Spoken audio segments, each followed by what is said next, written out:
I was running all day with Seasmoke. Obviously, there is an element of anything can go wrong, but it won't. Very good health and safety on House of the Dragon. Can you believe they got away with that? I was so lucky to watch it firsthand. We're always ready for whatever they're going to throw at us.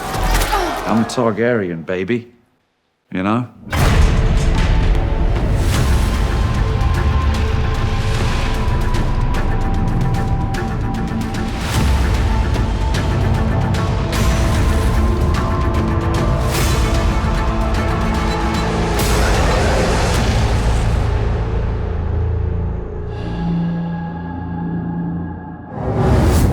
When I got my script and I realised that Paddy was in 2 of my scenes, I was really thrilled by that.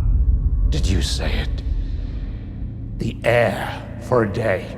I love Paddy, I really do, and I miss him terribly, and I miss what he brought to the show and also to the set, things that you don't see on camera. Thank you. Have you got your pictures? Thank you. Lovely. Ryan had hinted at me coming back, and I was like, well, how are you going to manage that one? And the first day that I came to set, there were actually people, when I arrived, who were a bit like that. You know, you could feel this reaction, like, the king's here, the king's here. It was kind of odd, really. And seeing these giant statues, now you're dead. You're just this giant carving. Well, I'd walked past it about 20 times, and then I just sort of caught it and went, whoa. I told my wife about this, and she said, that's amazing, can we have it? And I said, no, we can't put that in the garden. You can see it from fucking space. If we don't build a small version, then we never have a quick way of working out our mistakes. And then when it comes to the big version, we know what to do. Our chief sculptor got the likeness absolutely perfectly, and when you're talking about working in a piece of 4 meter by 4 meter polystyrene, it isn't always the easiest thing to get somebody's likeness. It's so much more difficult when it has to look like someone, because it's easy to have all the features of someone's face and it not look like them at the same time. So it was great to actually feel proud about something you worked on. Daemon's dreams are an interesting aspect of this season. I think it was very important for both Paddy and for Matt to ground the dreams in reality. There's the second dream where he comes across Viserys, who is mourning Queen Emma and their son after the tragic cesarean section of season 1. Why is my son wrapped in a shit rag? That's the scene, innit?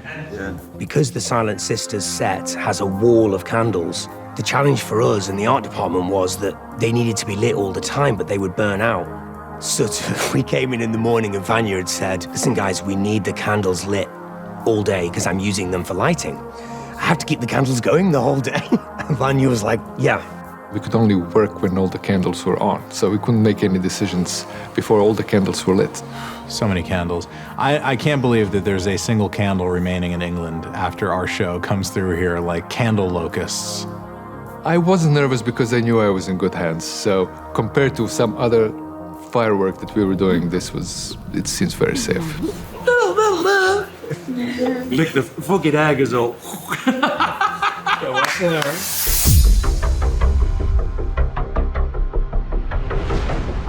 We were in Catheres and the exterior of the Grand Sept location, which has a steep staircase that comes down the front of it.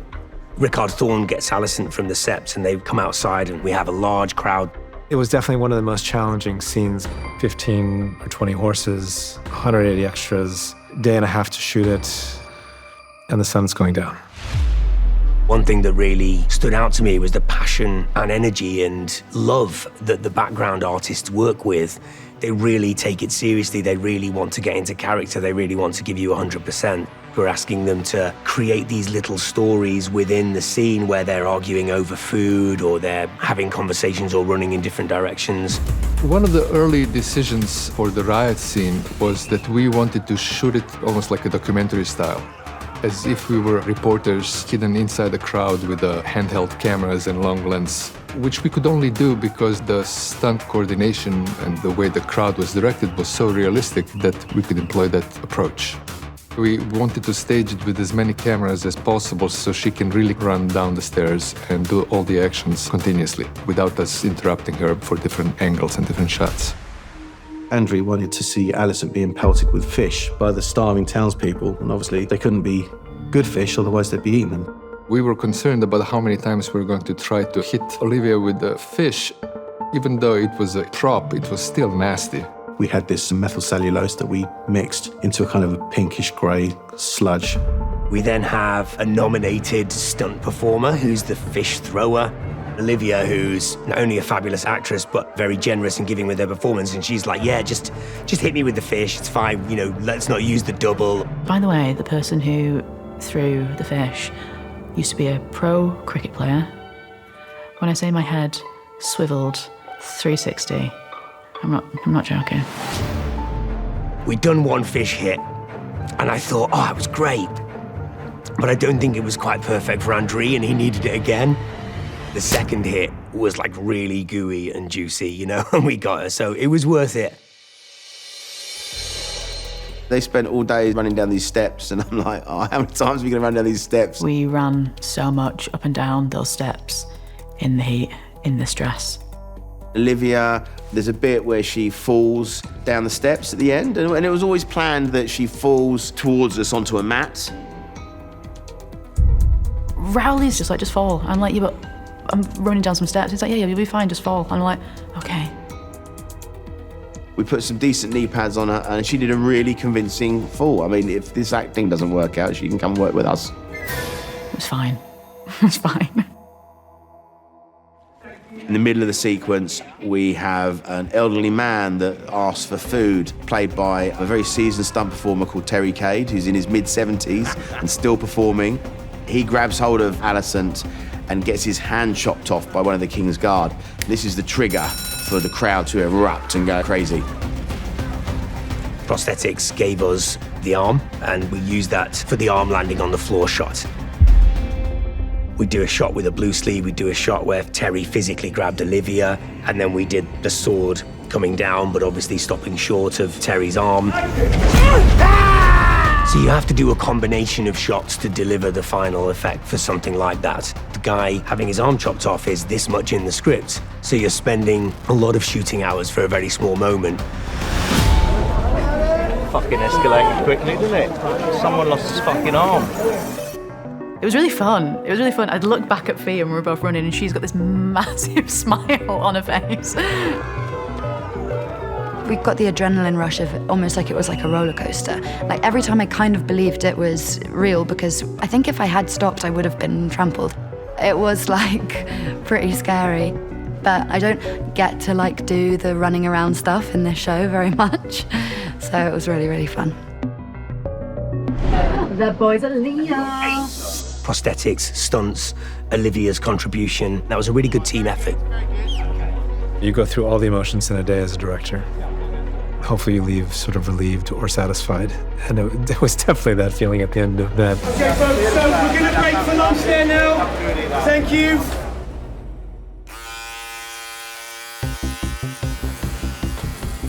Alan and Adam of Hull, the bastard sons of Corlys. And they have very different attitudes about Corlys. Alan's the one that has the Targaryen blood, the silver hair that he needs to shave every day so that no one else recognizes it. The challenge is that a person can shave only one time before we have to wait for a couple of months for the hair to grow.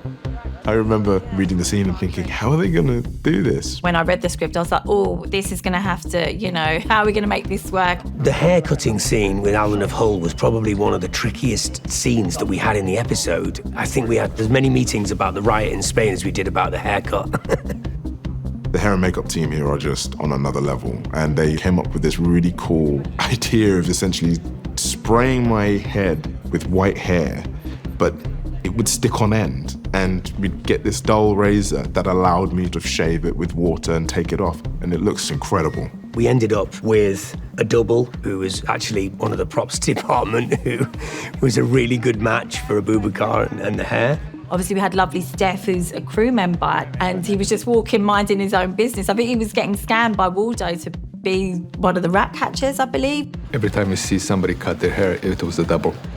I've never had to shave my head in my life, but this is something that Alan has done religiously every day. And so I had to make it look like it was a ritualistic act.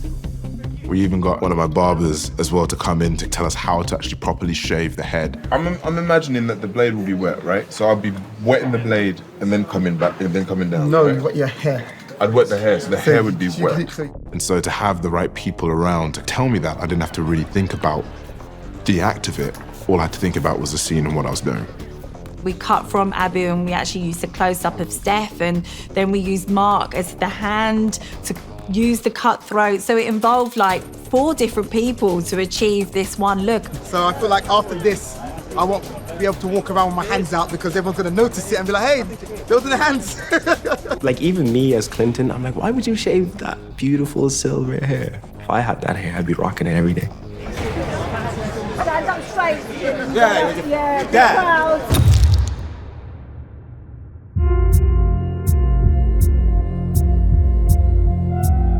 Rhaenyra, in her desperation to have a dragon rider, goes into the archives in the Valyrian temple and finds out that Darklyn's ancestry is connected with the Targaryen ancestry, and therefore thinks that it's a good idea for Darklyn to potentially be paired with Seasmoke as a rider.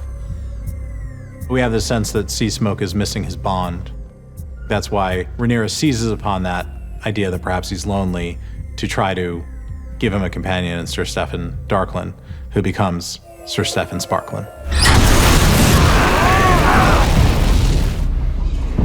The Dragonront Cavern went through a lot of process in terms of getting the right space, getting the right height for the gantry, getting the right extraction systems in place so that we could use the fire. So technically and logistically, there was a lot to do. Dragonmont is a big network of caves, so what do you build that connects it to the human space of Dragonstone? This gantry could exist in this giant cave and dragons could come up to it, and that's how you step on and step off. This set built by Jim Clay is 15 feet, 5 meters off the ground. Everyone at the beginning was questioning why it was built so high, and then you stand on it and you understand why it's built that way. It's scary. We were so high up from the ground that we had to worry not only about the fire, but also about nobody falling off the plinth. It was the first time Rhaenyra attempted this, and we didn't know what was going to happen to Darklyn, so the idea was to be as shocked and surprised with his death as Rhaenyra would be. Thank you. So, what do you reckon to this looking anything like me? Do you think? I think they've got the nose. Maybe it's a bit bigger there than here. Stunt masks provide a protection for the stunt guy, which means a thickness of silicone, which means that we're never going to be able to make it look convincingly like a person who hasn't been attacked by bees. Not best Michael Myers impression. And to be honest, like once they're up in flames, all you're really aware of is that he's got black hair and he's got 2 ears, and the rest of it is down to your imagination. On season 8 of Thrones, we learned that with prosthetics on, it felt like having a fire mask because the silicone would protect you. So this year we went, I know what we'll do. We'll assume that people have been fully engulfed initially, so they would be burnt and have lost their hair. So we got Waldo and his team to make prosthetic masks that covered the ears, and it's the ears that always get burnt when you do a burn without a mask on, that go around the back of the neck, so that we could literally have people on fire without masks on but stood up. That was a bit innovative for us. I think that it's already, the knife's already on there. Like that. That's prosthetics on a prosthetic, so we have to stick the neck on first with the tubed up wound running down his back, out the bottom of his trousers on a pump. And then while he's on fire, he has to find his mark and cut that and then fall to the floor and all this sort of gushes out. That was Levin. It's one more piece for us to stick on, but Levin has to hit all these marks while he's on fire, because obviously he can't see what he's doing. Yeah, props to Levin. Levin, you okay? Lee, you all right? Having thought that I was up for most things, having watched it, I thought, oh, it turns out I actually don't want to be set on fire. We provide the fire gel, we make it ourselves. It's almost like a protection. They have their own protection on, but just the top burns rather than the costume. They put the gel on underneath and then on top of the costume, and then the special effects paint them up with IPA and alcohol, and off they go. We ignite them with a flamethrower, which is scary. We used a podium one, which is basically a powder, like a pollen, and we fire that out and ignite it at the same time, and it burns very clean, very yellow, and it's very limited. You can't be panicky though, can you? Because it's not a good look. You've got to be really positive and like, yeah, it's going to be great. It's going to be fine. And it's just alien to do that. It's alien to squirt somebody with ignited gas, isn't it? But you've got to plan it, you've got to build it, you've got to show Rowley. We have dummies that we dress up, put them there, squirt them on, show him how it burns. He likes it, he doesn't like it. And then we go to the real people.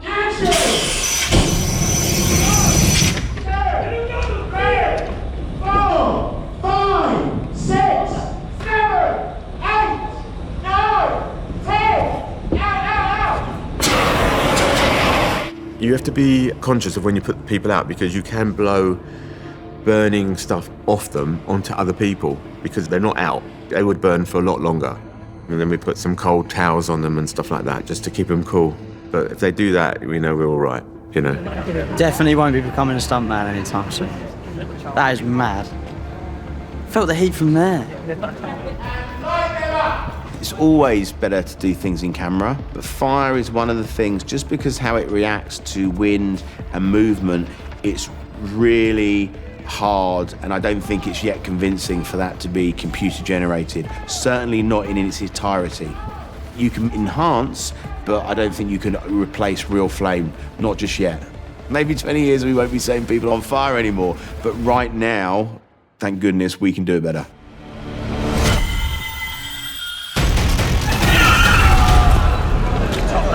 Thank you, Lev. Great work.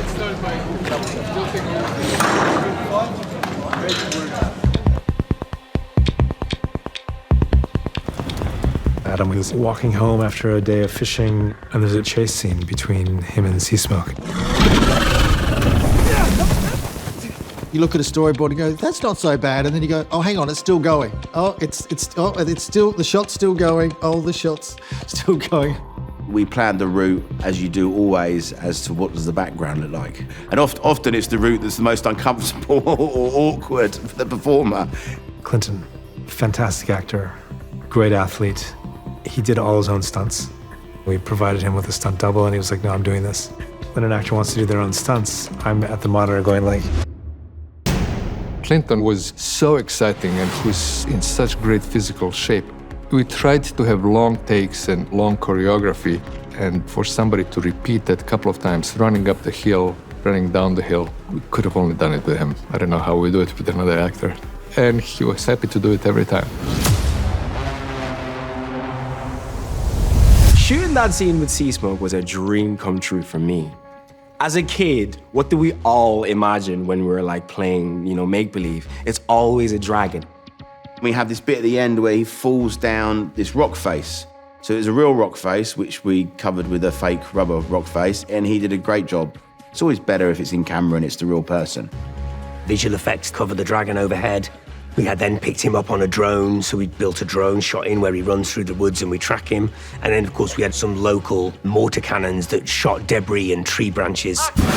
So we had some physical effects. When the dragon comes crashing through the trees, we had something to blast through shot so that we don't rely completely on the digital aspect of that.